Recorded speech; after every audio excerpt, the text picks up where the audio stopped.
Next 2.0 में आप सभी का स्वागत है। साथियों, कोई भी काम करो तो मन से करो। कोई भी काम अगर आप करते तो उसे मन से करिए। अगर आप खेलते तो उसे मन से खेलो। खेलते समय ये विचार नहीं करना चाहिए कि हमें अभी ये काम करना, वो काम करना, पढ़ाई करना, ये करना, वो करना है। अगर आप जिस टाइम पे खेल रहे हो ना, उस टाइम केवल खेलो। क्योंकि अगर आप खेलते समय अपने दिमाग में कई विचार लाओगे तो आप अपने खेल में 100% अपना योगदान नहीं कर पाओगे। ठीक इसी प्रकार से जब आप पढ़ाई करते हो ना, पढ़ाई के समय केवल पढ़ाई कीजिए।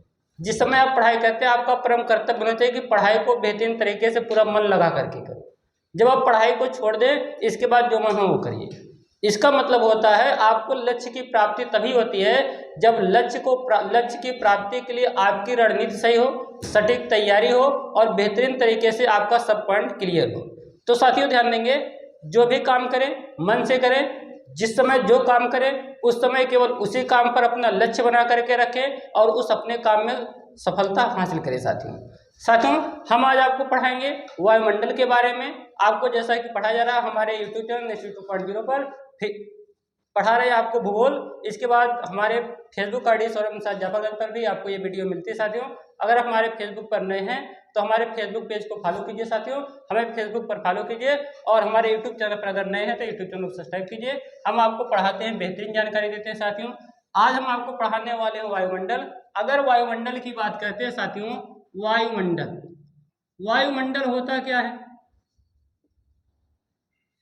पृथ्वी के ऊपर वायु का जो विशाल घेरा है साथियों, पृथ्वी के ऊपर हमारे पृथ्वी के सतह के ऊपर जो वायु का विशाल घेरा उसको वायुमंडल कहा जाता है।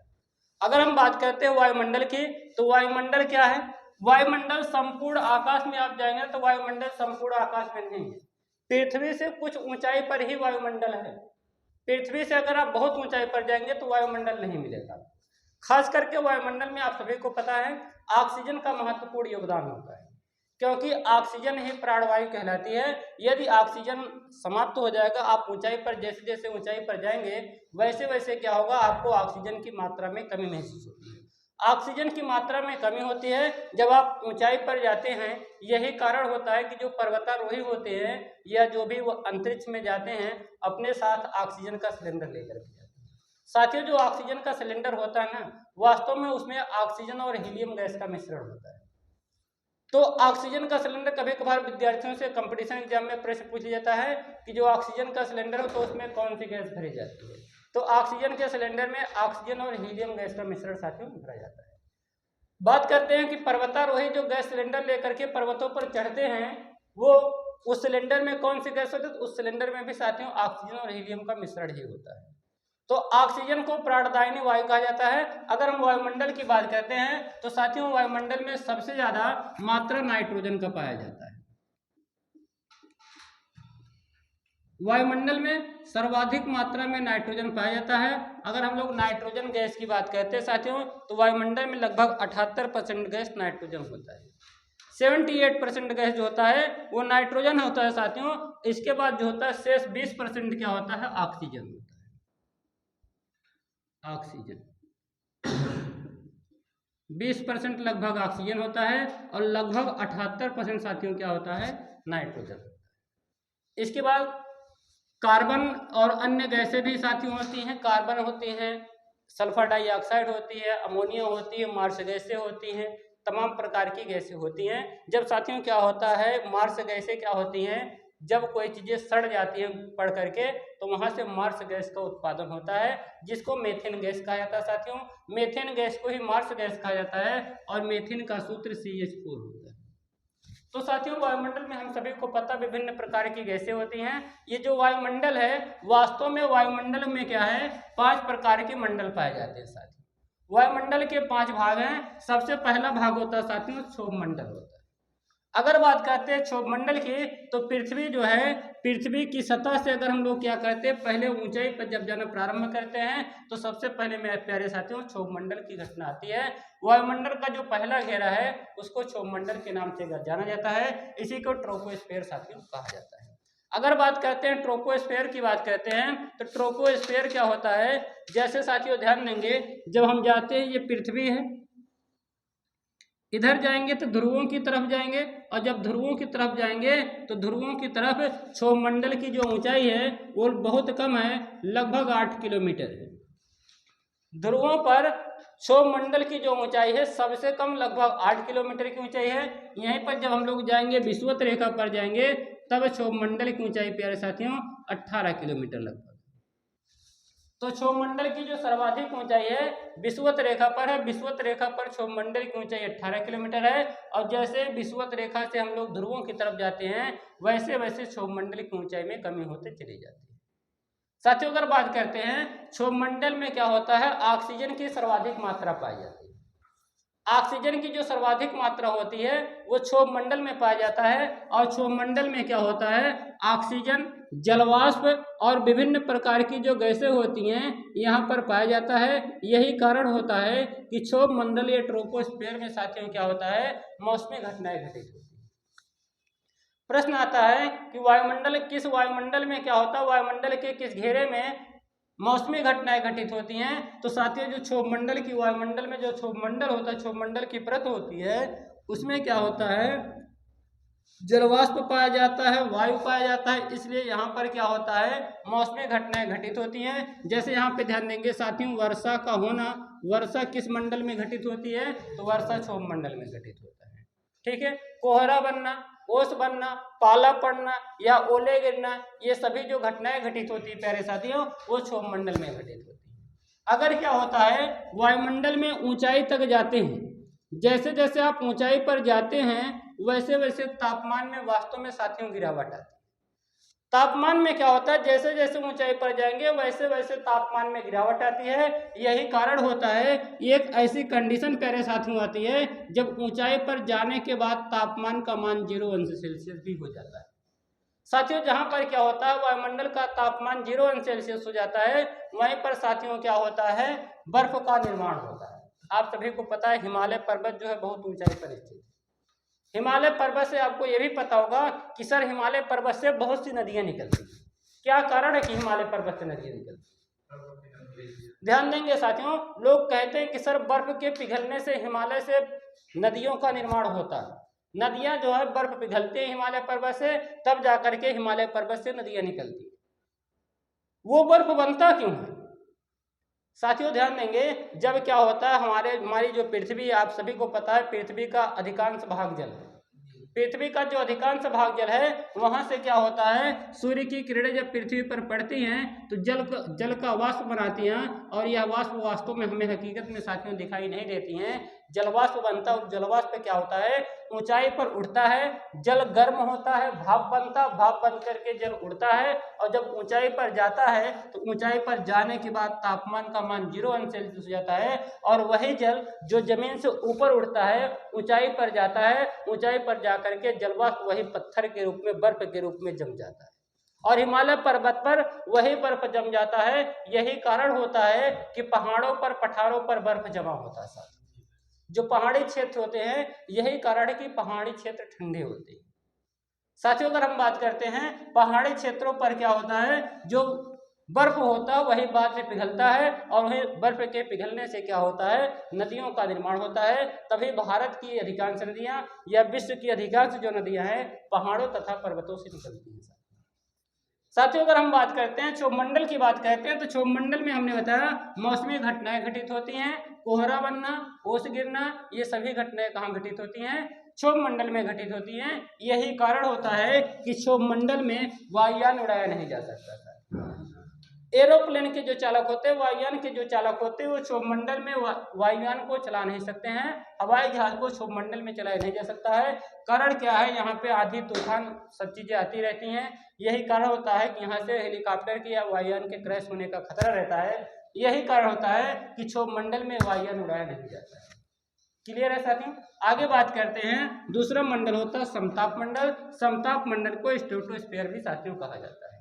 अगर स्ट्रेटोस्फीयर की बात करते हैं, समताप मंडल की बात करते हैं, तो साथियों ये जो समताप मंडल होता है, समताप मंडल में मौसमी घटनाएं घटित नहीं।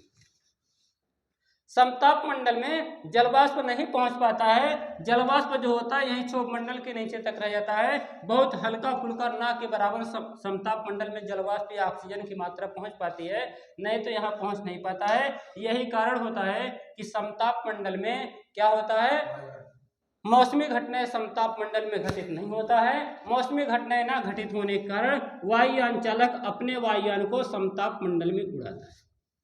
क्लियर है साथियों? अगर प्रश्न आ जाए कि वायुयान चालक या हेलीकॉप्टर जो होते हैं किस मंडल में उड़ाए जाते हैं, तो आप बताएंगे सर वो समताप मंडल में उड़ाए जाते हैं। अच्छा, जो आप लोग होंगे या छोटे बच्चे होंगे आप लोग देखे होंगे, कल्पना करते होंगे कि आपको लगता होगा जो हवाई जहाज है वो बादल के ऊपर से जा रहा है, जो प्लेन है वो बादल के ऊपर से जा रहा है। क्यों बादल के ऊपर से हवाई जहाज जाता है? क्योंकि साथियों जो बादल होता है ना वो केवल क्षोभ मंडल में होता है, जो हवाई जहाज उड़ता है वो समताप मंडल में उड़ता है। यही कारण होता है कि जो हवाई जहाज समताप मंडल में उड़ता है तो उससे क्या होता है, हवाई जहाज आपको तभी दिखाई देता है कि हवाई जहाज जो होता है बादल के ऊपर उड़ता हुआ दिखाई देता है। क्लियर है साथियों? आगे साथियों अगर बात करते हैं, समताप मंडल में ही एक मंडल पाया जाता है, एक और छोटी सी लेयर पाई जाती है, ऑक्सीजन की लेयर होती है जिसको ओजोन परत प्यारे साथियों कहा जाता है। अगर ओजोन परत की बात करते हैं, ओजोन परत समताप मंडल में पाई जाती है। ओजोन परत क्या करती है, सूर्य की जो हानिकारक किरणें होती हैं जिनको हम परावैंगनी किरणें कहते हैं, उन परावैंगनी किरणों को पृथ्वी पर आने नहीं देता है। प्यारे साथियों अगर हम बात करते हैं, ये जो ओजोन परत होती है जिसको हम लोग O3 की परत बोलते हैं, ओजोन परत क्या करता है, हानिकारक किरणों को, परावैंगनी किरणों को पृथ्वी पर आने से रोकता है, जिस कारण से पृथ्वी के लोगों की बहुत रक्षा होती है। वास्तव में अगर साथियों परावैंगनी किरणें पृथ्वी पर पड़ती हैं, परावैंगनी किरणों के पड़ने से क्या होता है, पृथ्वी पर लोगों को त्वचा का कैंसर होता है, आंखों की रोशनी एकाएक गायब हो जाती है, तमाम प्रकार की समस्या आती और इस पृथ्वी पर मानव जीवन तथा अन्य जानवरों का जीवन असंभव हो जाता है। तो ये जो ओजोन परत होता है, ओजोन परत उन हानिकारक किरणों को पृथ्वी पर आने से रोकता है और लोगों को इन खतरनाक बीमारियों से बचाता है। अब इसलिए क्या होता है, ओजोन परत की रक्षा प्रतिरक्षा के लिए प्रत्येक वर्ष प्यारे साथियों 16 सितंबर ओजोन परत संरक्षण दिवस इसलिए मनाया जाता है, ओजोन परत संरक्षण दिवस। अगर प्रश्न आ जाए कि ओजोन परत संरक्षण दिवस कब मनाया जाता है, तो आप बताएंगे ओजोन परत संरक्षण दिवस 16 सितंबर को मनाया जाता है। यदि ऑप्शन में आ गया ओजोन दिवस कब मनाते हैं, तब भी साथियों आप 16 सितंबर ही ऑप्शन पे टिक मारेंगे। साथियों अगर हम बात करते हैं और भी बात करते हैं तो ओजोन परत क्या करता है, हमने बताया कि ओजोन परत समताप मंडल में पाया जाता है।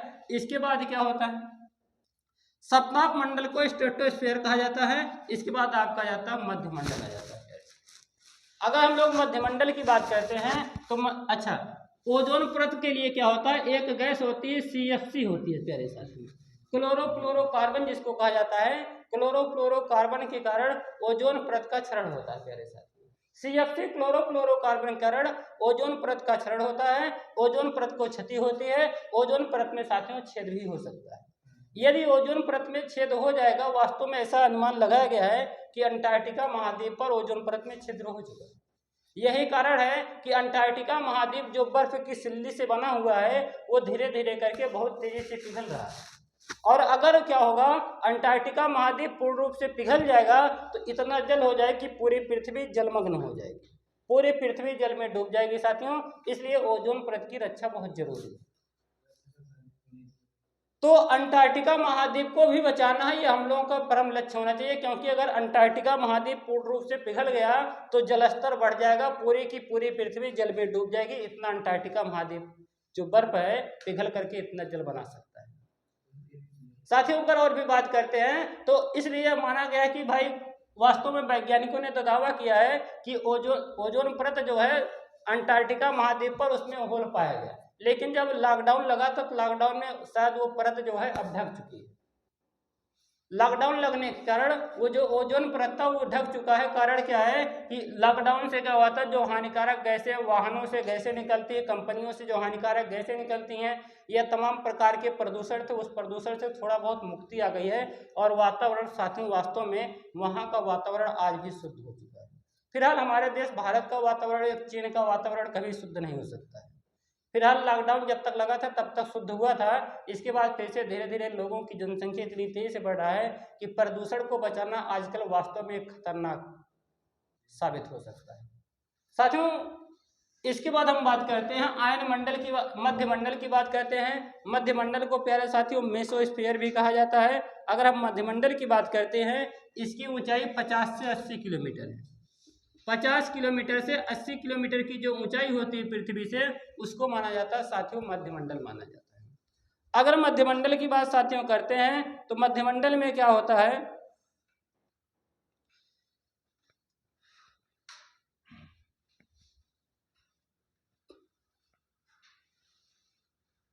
यहाँ पे साथियों अगर मध्यमंडल में जाएंगे तो यहाँ पे तापमान जो होता है, तापमान -80 तक हो जाता है मध्यमंडल में। इसके बाद क्या होगा, तापमान में धीरे धीरे वृद्धि होने लगती है। क्या चीज, ओजोन मंडल तो होता है जो आपका समताप मंडल में होता है। समताप मंडल, ओजोन मंडल नहीं, ओजोन एक परत है, ओजोन कोई मंडल नहीं है, ठीक है। ओजोन परत होता है, ये जो परत होती है समताप मंडल में पाया जाता है, ओजोन मंडल नहीं होता है, ठीक है। इसी समताप मंडल को ही ओजोन मंडल के नाम से जाना जाता है। अगर आपसे कभी कभार प्रश्न कह दे कि ओजोन मंडल क्या है, दुर्भाग्य से, तो आप कहेंगे सर वही समताप मंडल को ही ओजोन मंडल कहा जाता है।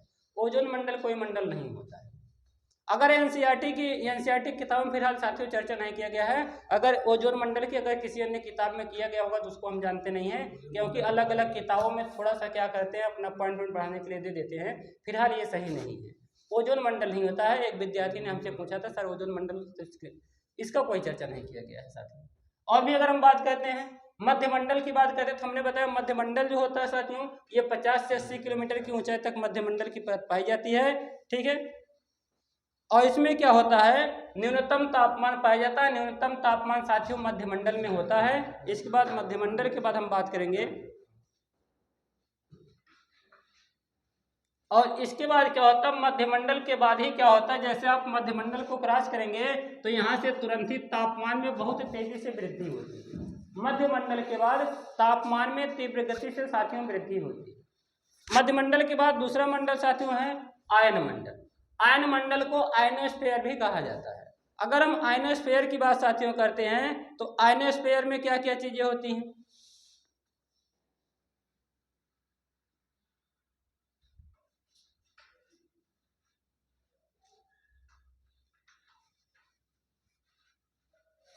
तो साथियों आयन मंडल में क्या होता है, विद्युतीय चुंबकीय क्षेत्र पाया जाता है।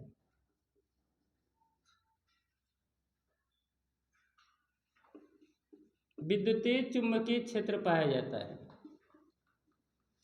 आयन मंडल में विद्युतीय चुंबकीय क्षेत्र पाया जाता है। यह चुंबकीय घटनाएं घटित होती हैं, यह विद्युतीय घटनाएं घटित होती हैं। जो इसमें क्या होते हैं, चुंबकीय घटनाएं घटित होने के चांसेस ज्यादा रहते हैं आयन मंडल में, और विद्युतीय तरंगें भी इसमें आती हैं। उल्कापिंड जो टूटते हैं, जो आप उल्कापिंड शाम के समय में उल्कापिंड टूटते हुए दिखाई देते हैं, जिनको आपके गाँव में लूक कहा जाता है। आपके आम भाषा में, साधारण भाषा में आप लोग उसको लूक बोलते हैं, कहते हैं उस गांव में अलग अलग प्रजाति के, जैसे कहते हैं अगर कोई तारा टूटा जिसको हम लोग लूक कहते हैं, तो गांव के भाषा में उसको लूक कहते कौनो मर गया का, गंगा में ऐसे कहा जाता है साथी। तो उसमें है कि ये नहीं होता है, वो वास्तव में क्या होता है, तारा का छोटा सा पार्ट, जब तारे की उम्र समाप्त हो जाती है, तो तारे की उम्र जब समाप्त होती है ना, तो उसमें से थोड़ा सा पॉइंट जब उम्र उसकी समाप्त होगी, थोड़ा सा टूट करके समाप्त हो जाता है। और जब टूटेगा तब थोड़ी सी क्या करता है, तीव्र ज्वाला के साथ जैसे पूंछ नहीं निकलता है, वैसे पूंछ के समान टूट करके ऐसे गिर जाता है और नष्ट हो जाता है, पृथ्वी पर गिर नहीं पाता है। वहां से आते आते संपूर्ण रूप से नष्ट हो जाता है। वो कोनो मर और नहीं जाता, लेकिन लोग कहते हैं कि लगता है कोनो को मर गया का, लूक जा रहा है। लूक कुछ नहीं होता है, ठीक है, उल्कापिंड उसको कहा जाता है। तो ये सब होता है, ये सब गाँव की मान्यताएं फिलहाल हैं, ठीक है। हम तो साथियों अवध क्षेत्र के हैं, अम्बेडकर नगर से, इसलिए हमारे गांव क्षेत्र में ऐसा बोला था तो हम आपको बता दे रहे हैं। हमारे वीडियो बहुत दूर दूर के बच्चे देखते हैं, गुजरात के लोग, झारखंड के लोग हमसे जुड़े हुए हैं, हमारे भारत के बहुत से लोग हमको सपोर्ट करते हैं साथियों। इसके लिए हम आपको बहुत दिल से धन्यवाद देना चाहेंगे। बहुत से विद्यार्थियों के कमेंट अभी कमेंट आते हैं, राजस्थान के बच्चे भी हमारे वीडियो को देखते हैं, यूट्यूब चैनल से जुड़े हुए हैं, तो आप सभी को धन्यवाद साथियों। ऐसे जुड़े रहिए, हमारे मनोबल को बढ़ाते रहिए। तो यहाँ से साथियों अगर बात करते हैं आयनमंडल की बात करते हैं, तो आयनमंडल में विद्युतीय या चुंबकीय तरंगें उत्पन्न होती है साथियों। इसके बाद क्या होता है, अगला मंडल होता है वायुमंडल होता है। ये वायुमंडल का सबसे बाहरी परत साथियों माना जाता है। इस वायुमंडल को एक्सोस्फीयर भी कहा जाता है। अगर बात करते हैं एक्सोस्फीयर की बात करते हैं, जिसमें क्या होता है,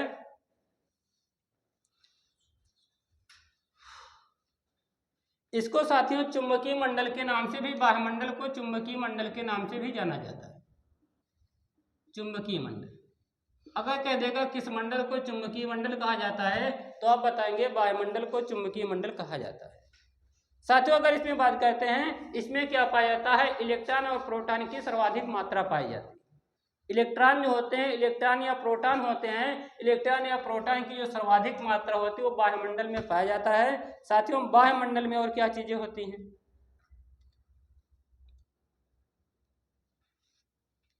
इसमें क्या होता है, पृथ्वी से जब ऊंचाई पर जाते हैं तो धीरे धीरे यहाँ पर क्या होता है, गुरुत्वाकर्षण बल का मान सबसे कम होता है। सबसे कम गुरुत्वाकर्षण बल का मान कहाँ होता है, वायुमंडल में होता है। इसके बाद और जाएंगे, जैसे जैसे आप ऊंचाई पर जाएंगे वैसे वैसे गुरुत्वाकर्षण बल का मान घटता है। और पृथ्वी से क्या होता है, पृथ्वी के गहराई पर जाने के बाद गुरुत्वाकर्षण बल का मान बढ़ता है, और पृथ्वी से ऊंचाई पर जाने के बाद गुरुत्वाकर्षण बल का मान घटता है। साथियों तो ये था आज का हमारा आज का टॉपिक वायुमंडल। ये वीडियो बहुत अच्छी लगी होगी, उम्मीद करता हूँ। अगर वीडियो पसंद आई होगी तो हमारे वीडियो को लाइक कीजिए साथियों, चैनल को सब्सक्राइब कीजिए अगर चैनल पर नए हैं। वीडियो पसंद है तो वीडियो को जरूर शेयर कीजिए। जुड़े रहिए हमारे यूट्यूब चैनल के साथ न्यूज़ 2.0 से साथियों। थैंक यू, जय हिंद साथियों।